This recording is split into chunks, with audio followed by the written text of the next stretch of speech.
하겠습니다. 자, 이 단원에서 어떤 내용들을 공부하게 될지 단원의 흐름을 한번 확인해 보고 그리고 제막매가 시작할게요. 6. 한국 문학의 흐름. 단원 한눈에 보기. 1. 옛노래 3편 감상하기.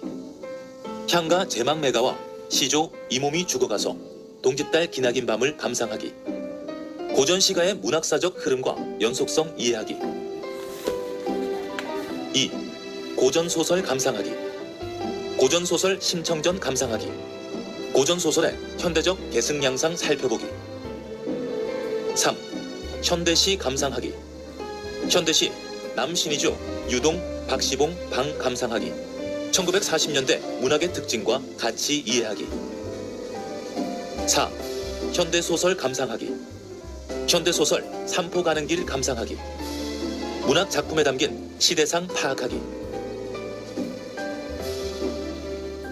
이 단원을 배운 우리는 당시 우리 조상들의 삶과 공동체의 가치관을 살펴보면서 오늘날의 공동체, 대인관계 역량을 키울 수 있다. 공동체가 발전시켜온 대표적인 문학 작품을 감상하면서 문화 향유 역량을 높일 수 있다. 담아 부르는 게 다 노래 아닌가? 자, 252페이지 옛노래 3편 감상하기 하겠습니다. 먼저 생활 속에 일어나게 되는 다양한 그런 상황들에서 지금 현대 상황과 그리고 그 당시에 우리 선조들이 남긴 옛 노래 감상을 하면서 비교를 한번 해볼 거예요. 내가 좋아하는 랩뮤직을 들으면서 박자를 타고 있었어. 한껏 신나 있었는데 누나가 문을 벌컥 열더니 시끄럽다고 하는 거야. 소리가 크지도 않았는데. 누나는 랩뮤직을 노래라고 생각하지 않는 것 같아. 여러분들은 랩뮤직을 노래라고 생각을 하나요? 랩뮤직이라고 하는 거는 우리가 요즘에 부르고 있는 대중음악을 말하는 거죠. 굉장히 강렬하고 반복적인 리듬에 맞춰가지고 읊듯이 노래를 하는 음악인데 이 음악을 들으면서 누나는 노래라고 생각을 하지 않는데요. 하지만 랩뮤직도 하나의 노래가 될 수 있다는 거지. 왜 그러냐? 가락에 맞추어서 자신의 감정을 담아 부르는 게 다 노래 아닌가? 이것 때문에 그렇습니다. 가락에 맞추어서 자신의 감정을 담아 부르는 거는 노래가 맞죠. 자, 여기서 이 가락이라고 하는 것은 시에서는 운율에 해당된다는 거 알고 계실 거라 생각합니다. 가만. 옛날 사람들은 그럼 어떤 노래를 짓고 불렀을지 궁금하다. 내가 좋아하는 랩뮤직이랑 비슷할까? 비슷할지 여러분들도 한번 시를 보면서 이 시는 지금 현재 우리 랩뮤직 대중음악이랑 비슷하네. 어느 부분에서요? 시에서 운율에 해당되는 부분들을 한번 찾아보시고 또 그 당시에 그 작가의 사상과 정서들은 어떻게 표현되었는지 여기까지 한번 확인을 해보도록 합시다.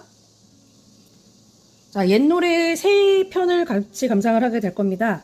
제목은요. 교과서에 253페이지에 제막매가가 있고 254페이지에 이 몸이 죽어가서 255페이지는 동짓달 기나긴 밤을 이렇게 3편을 같이 공부를 하게 될 건데 각각 어떤 화자가 그리고 어떤 상황에 놓여 있는지 그때 느껴지는 정서는 무엇인지를 파악할 수 있어야 합니다. 그리고 어떤 것이 향가고 어떤 것이 시조구나 하면서 갈래상의 특징들도 같이 알아두시고요. 선생님 중요하다고 알려주는 그 시어와 치구들이 있을 거예요. 그 의미들도 파악을 하면서 같이 공부를 해볼 겁니다. 세 번째는 향가와 시조의 특징, 작품의 그 형식적인 특징을 비교하면서 문학사의 흐름을 파악해 봅시다. 자, 우리 옛노래 3편 중에서 오늘 공부할 작품은 바로 제막매가예요. 자, 제막매가는 작가가 월명사라고 나와 있습니다. 자, 월명사라고 하는 사람이 누구냐면 여기 보시면 신라시대 때 승려예요. 작자층이 승려라는 걸 알 수 있고 이것이 또한 이 갈래인 향가의 특징이기도 합니다. 그래서 다양한 향가들을 남겨놓으신 분인데 우리가 공부할 제막매가는 향가 중에서도 19채 향가에 해당돼요. 자, 신라시대 때 승려였던 우리 월명사라고 하는 향가의 작가 관련된 영상을 한번 봅시다.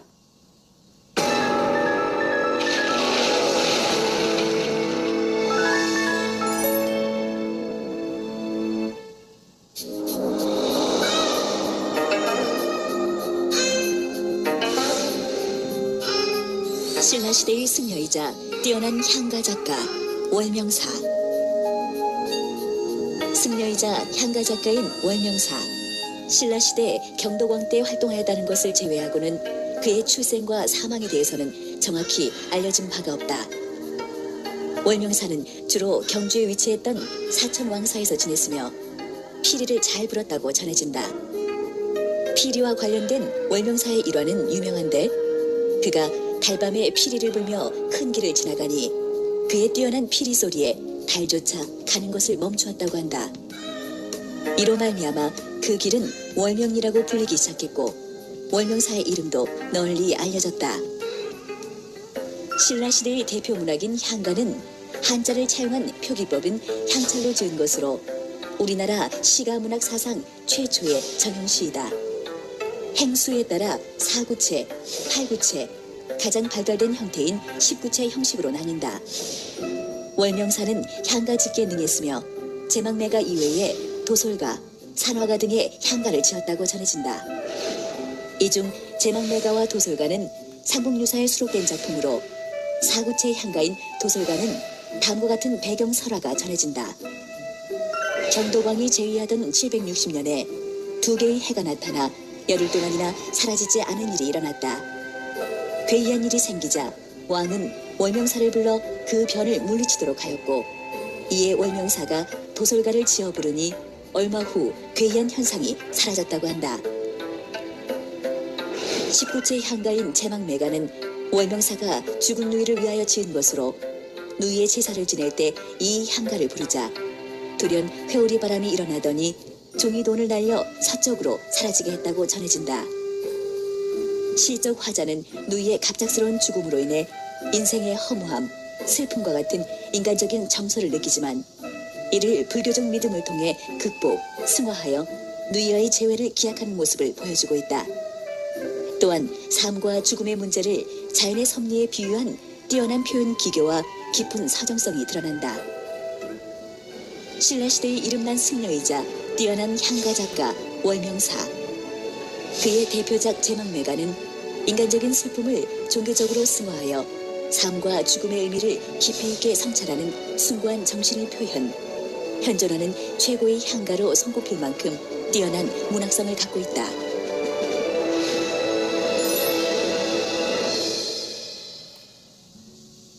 자, 작가인 월명사에 대해서 잘 이제 알게 되었죠, 여러분들. 죽은 누이의 명복을 빌면서 지은 작품입니다.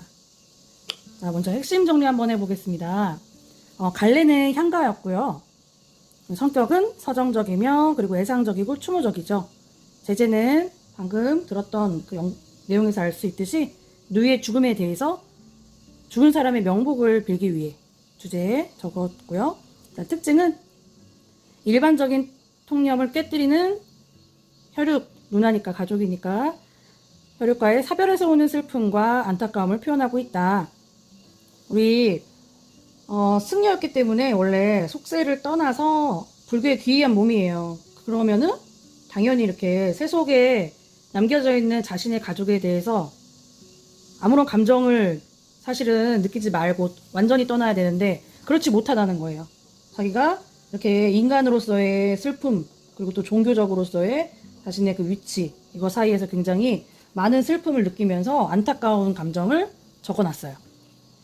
자, 두 번째는 이 안에 비유와 상징 등이 등장을 하게 됩니다. 예를 들면 뭐 이른 바람, 떨어질 잎, 한 가지 이런 식으로 비유를 해놨습니다. 이 비유한 것들이 언간염이 무엇일지 생각을 한번 해보시고요. 정제되고 세련된 표현 기교를 사용해서 작품의 서정성을 높이고 있고요.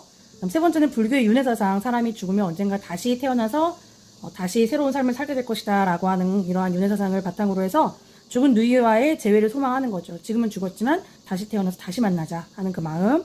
인간적인 고뇌를 종교적으로 승화하고 있습니다.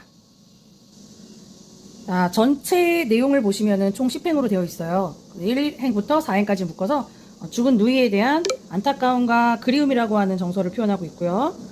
그 다음 5행에서 8행까지 두 번째는 혈육의 죽음을 통해 느끼는 인생 무상 이러구나 하는 그런 마음, 인생의 무상감을 느끼고 있고 그다음 마지막 9행에서 10행까지는 인간적 고뇌의 그리고 슬픔의 종교적인 승화입니다. 우리 9행에서 10행은 라고 하는 그런 낙구로 표시가 되어 있기 때문에 잘 기억해 두시고요. 그럼 이제 본문 한번 볼까요? 자, 교과서 253페이지를 펴놓습니다. 이게 교과서 이제 본문 내용을 좀 확대를 했습니다. 자, 첫 번째 줄부터 볼게요. 월명사가 지었고 우리는 우리 교과서에는 김한진의 도구로 공부를 합니다. 자, 첫 번째 줄부터 한번 봅니다. 우리가 총 내용을 3개의 묶음으로 나눈다라고 했는데 그 중에 첫 번째 묶음이에요. 이렇게 1행부터 4행까지 묶습니다. 1행부터 4행까지는 시간상으로 파악을 해보면은 시간 안에서는 과거가 됩니다. 자, 그리고 우리 두 번째 죽은 누이에 대한 슬픔과 안타까움을 느꼈고 이제 5행과 8행으로 간다라고 했어요. 자, 두 번째는 이렇게 돼요. 5행에서 8행은 누이가 죽어서 혈육의 죽음을 통해서 인생의 무상감을 느낀다 라고 했는데 이 인생 무상감을 현재 지금 현재 느껴지는 것이니까요. 그 다음에 9행과 이제 10행입니다. 여기는 묶어서 미래 그 시간 순서에 따라서도 묶을 수 있습니다. 자, 1행부터 한번 보면은 여기에 한자로 나와 있는 것을 이제 해독을 한 거니까 한자는 음으로 적어 드리겠어요.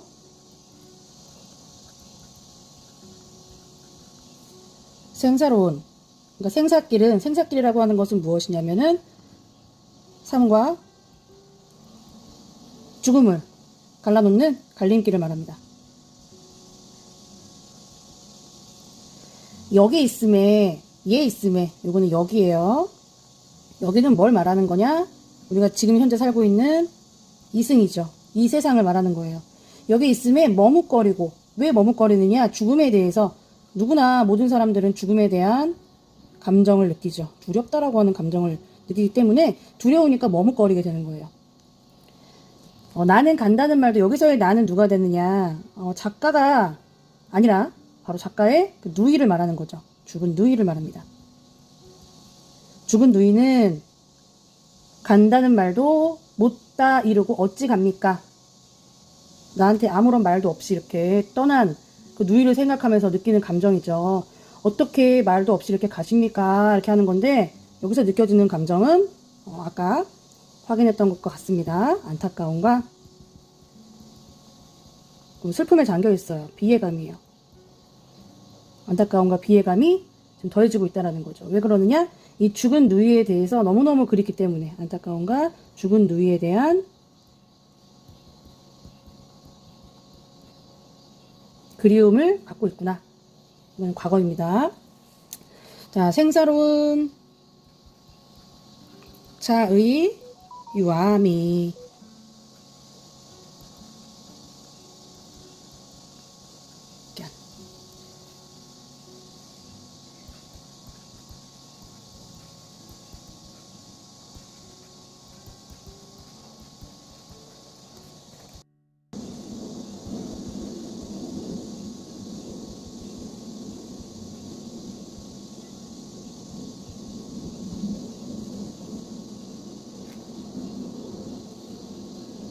자, 이제 두 번째 내용을 봅시다. 혈육의 죽음을 통해서 느끼는 인생무상이라고 했어요. 자, 어느 가을 이른 바람에 이렇게 되어 있는데, 자, 바람 품자 나오고요. 바람이 부는데 여기에 이른 바람이라고 했어요. 그러니까 누이가 현재 죽었는데 좀 더 살 수 있는 삶이 남아 있는데 너무 빨리 죽은 거지. 거기에 대해서 안타까움을 느끼는 거예요. 이런 걸 뭐라 하냐면 요절이라고 합니다. 너무 이른 나이에 죽은 거. 누이의 요절을 이른 바람이라고 하는 이 시어로 비유를 하고 있어요. 자, 이에 저에 여기저기에 떨어질 잎처럼 바람이 불어서 나무에 붙어 있어야 되는 그런 잎이 떨어지게 되는 거예요. 떨어졌다라는 거는 하강적 이미지이기 때문에 부정적이라는 것을 알 수 있잖아. 그러니까 이 죽은 누이를 뜻한다 라고 해석할 수 있죠. 여기 보시면은 뭐뭐처럼이 있기 때문에 비유 중에서 우리 수사법 중에서 직접 비유하는 직유법이라고도 할 수 있습니다. 자, 한 가지에 나고 한 가지 잎이라 그랬으니까 누이가 하나의 잎이고 또 다른 잎들도 있겠죠. 한 가지에 났다라는 건 뭐냐면은 같은 부모님에게서 나온 여러 잎이라는 뜻이에요. 같은 부모, 한 부모. 한 부모에게 태어나고 여기서 이 부모님을 한 가지라고 표현을 했어요. 아까는 직유법이었고 얘는 은유법으로 표현을 한 거죠. 한 부모님에게서 같이 태어났는데, 같이 태어났다라는 거는 여기 나오는 시적 대상. 자, 시적 대상은 누이입니다. 자, 누이랑 그리고 화자. 이 화자는 월명사 스님이죠. 이 둘이 무슨 사이라는 걸 알 수 있어요? 혈육이구나 라는 걸 알 수 있습니다. 자, 이것을 암시하고 있어요. 같은 가지에 낳기 때문에 혈육이구나, 한 가족이었구나, 남매 사이였구나 라는 것을 알 수 있다는 거죠. 근데 한 가지에 낳지만 가는 곳은 모른다. 그죠? 지금 현재 죽었기 때문에 인생 무상감을 느끼고 있는 건데, 가는 곳을 우리가 서로 모르는구나. 이 가는 주체는 누가 됩니까? 지금 현재 갔어요. 다른 곳으로 간 거죠. 이승의 저승으로 가는 거예요. 그래서 가는 애 주체는 누이가 되고요. 그 다음에 모릅니다. 이 모르는 것의 주체는 화자가 되겠죠. 너무 슬픔을 느끼고 있다라는 것을 알 수 있어요. 근데 우리 누이가 죽었다라고 하는 것을 어떻게 표현을 했냐면은 바람에 잎이 떨어진다 라고 표현을 했거든요. 바람에 잎이 떨어진다. 그 모습을 우리가 상상하면서 이게 하나의 상징성을 갖고 있구나 라고 또 알 수 있습니다. 그래서 시각적으로 표현을 해준 거예요. 뭐를 시각적으로 표현을 했느냐? 누이가 죽은 이 상황, 누이의 요절을 시각적으로 표현한 부분입니다. 자, 옆에 있는 우리 한자 은도 또 한번 적어볼게요. 이걸 외우거나 뭐 써라 이렇게는 안 하니까 그냥 저것만 놓으세요.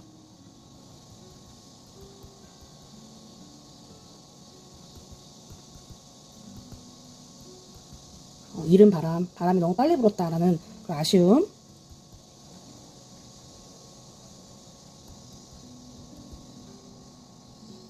이에 저에.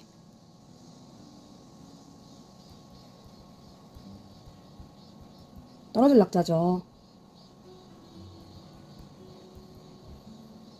여기서 잎, 나뭇잎으로 이렇게 떨어지는 모습으로 죽은 누이를 비유하고 있다는 거.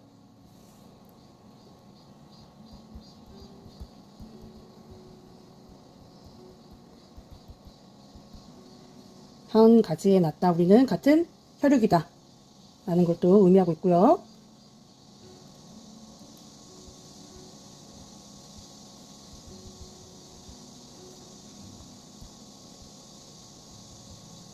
하지만 가는 곳을 모르는구나.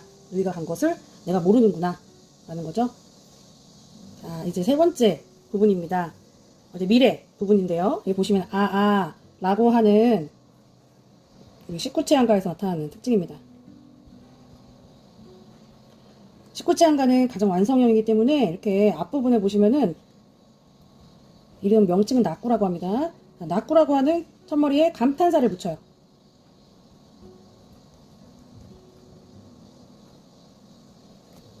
이렇게 감탄사가 들어가면서 얘가 별다른 의미를 따로 가지고 있는 것이 아니라 이걸 통한 효과는요, 시상이 전개됩니다. 시상이 전환돼요. 앞에서의 분위기와 다른 분위기로 바뀌게 될 거예요. 앞에서는 굉장히 슬프고 안타깝고 그립고 또 인생 무상감까지 느꼈는데 이제 다른 시상으로 바뀌게 될 거라는 거죠. 자, 그 다음에 미타찰에서, 이건 미타찰이라고 하는 거는 극락이에요. 천국. 어차피 우리 누이는 착하게 잘 살았기 때문에 천국 갈 거야. 그러니까 거기서 우리 만나자 라고 하는 거거든요. 여기서 나는 화자 자신을 의미하고요. 월명사가 되겠죠. 시적 화자입니다. 우리 어차피 천국에서 만날 거잖아. 그러니까 누이가 극락세계로 갔을 거라고 하는 믿음이 있습니다. 이 사람한테는. 근데 이렇게 극락세계에서 우리 어차피 만나게 될 거다. 이건 뭐냐면 불교에서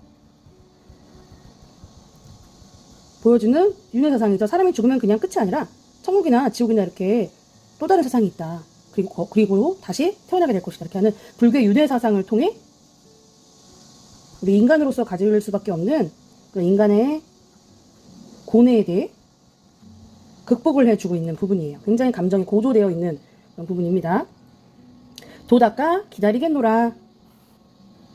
자, 도닦아서 기다리겠다. 이건 뭐냐면은 우리 어차피 다시 만날 거기 때문에 천국이 있잖아. 다른 세상이 있다니까. 그러니까 천국에 가서 어차피 다시 만날 거기 때문에 이 재회에 대해서 굳게 믿고 있어요. 왜 재회에 대해서 굳게 믿고 있느냐? 너무 지금 슬프기 때문에 슬픔을 극복하고 있다라는 것. 이거죠. 자, 옆에 두 줄 마저 써보겠습니다.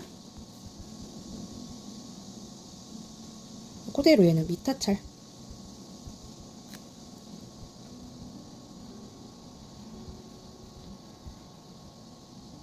나를 만날 거니까 돌을 닦겠다. 자, 이렇게 정리할 수 있습니다. 자, 그러면 시어 중에서 우리 누이를 상징하는 것들을 한번 다시 확인을 해볼게요. 여기 나오는 이 떨어질 립이라고 하는 것은 죽은 누이를 비유했다라는 거고요. 이른 바람이라고 하는 것은 누이가 요절했구나 라는 걸 알 수 있었고, 또 한 가지에서 태어났다 우리는 이거는 한 부모에게 태어났구나 라고 하는 것을 비유한다라고 했어요. 자, 시어의 의미 한번 확인해 봅니다. 자, 이른 바람은 누이의 요절을, 그리고 떨어질 잎은 죽은 누이를, 그리고 한 가지라고 하는 것은 한 부모에게 태어났다라고 하는 것을 비유적으로 나타내고 있었습니다. 자, 그럼 이 시 전체에서의 시상이 어떻게 바뀌는지 한번 볼게요. 총 3개로 나눴죠, 부분을. 첫 번째로는 죽은 누이에 대해서 안타까움과 그리움을 느꼈던 과거. 그리고 두 번째로는 인생의 무상감을 느꼈고요. 이런 감정들이 라고 하는 우리 낙구, 19체험가의 특징인 낙구라고 하는 그 첫머리 감탄사, 이걸 통해서 미래로 바뀌게 돼요. 미래는 어떻게 할 거냐면은 더 이상 내가 슬퍼하고만 있지 않고 이 슬픔을 극복하겠다 라고 정서가 바뀌고 있습니다. 자, 이것은 그 바탕에 월명사가 승려였으니까 불교의 윤회사상을 누구보다 더 잘 알고 있었을 거 아니에요. 이걸 토대로 해서 재회에 대한 믿음이 있었기에 슬픔을 극복했구나 라고 하는 것을 알 수 있었습니다. 자, 우리 학습활동에 보면은 이 작품이랑 관련되어 있는 문제들이 있어요. 이것도 한번 정리를 해보고 그 다음 작품으로 넘어가야 되겠죠. 교과서 페이지 257페이지 피시면 됩니다. 자, 제목이 제막매가거든요. 제막매가라는 제목을 한자로 그대로 써보면은 내용을 그대로 해석을 해놓은 거랑 똑같아요. 제사할 때 제, 그리고 죽을 망자할 때, 그리고 누이, 노래. 그러니까 누이가 죽어 있는 그 상황에 대해서 뒤늦게 알게 됐거든요. 그걸 알고 난 다음에 너무나도 슬픔에 잠겨서 자신이 제사를 지내주는 마음으로 작품을 썼어요. 어떤 상황에 놓였느냐. 갑작스러운 누이의 죽음을 안타까워하고 있습니다. 너무 어린 나이에 죽었기 때문에 이른 바람에 떨어질 잎이라고 표현을 했죠. 자, 작품을 어떻게 쓰게 되냐면요. 죽은 누이에 대해서 추모를 하는 거죠. 좋은 곳으로 가라. 그리고 갈 곳이라는 걸 나는 알고 있다. 극락세계에서 만나자. 이렇게 합니다. 종교적인 의식을 하기 위해서 썼어요. 자, 이제 2번 문제로 가시면은 다음 시어나 식구가 의미하는 것이 무엇인지를 정리해보자 이렇게 되어 있거든요.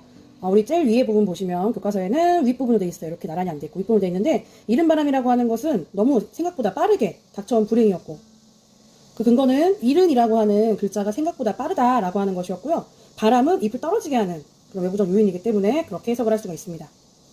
자, 두 번째는 이제 아래에서 왼쪽에 있어요. 의미는 떨어졌다, 잎이 떨어졌다. 이거 무엇을 상징하느냐? 죽은 누이를 상징한다고 했어요. 자, 누이를 어떻게 죽은 누이가 떨어질 잎으로 이렇게 상징성을 띨까 생각을 해보면은 그 근거입니다.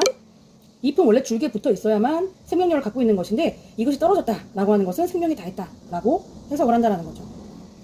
자, 세 번째는 한 가지에 났다라고 했죠. 한 가지라고 하는 거는 누이와 내가 혈육이다. 같은 부모님에게 태어났다라는 것인데 그 근거는 한 가지에서 난 잎은 결국 뿌리가 같기 때문에 그 근원이 같기 때문에 이렇게 비유를 해서 표현을 해준 것이에요. 의유법을 썼고요. 자, 가는 곳. 요거는 누이가 죽어서 갈 그 다른 세상, 저승을 말하는 거예요. 이승의 반대말이 저승이니까. 자, 그 근거는요. 가는 의 주체는 죽은 누이고 죽은 누이가 갈 곳은 저승이기 때문입니다. 그러면 전체 내용을 쭉 한번 다시 한번 머릿속으로 떠올려 보시면서 우리 향가를 감상해보고 이번 시간 마치도록 할게요. 제막매가 월명사 생사길은 얘 있음에 머뭇거리고 나는 간다는 말도 못다 이르고 어찌 갑니까? 어느 가을 이른 바람에 이에 저에 떨어질 잎처럼 한 가지에 나고 가는 곳 모르온저. 미타 차례서 만날라 도닦아 기다리겠노라.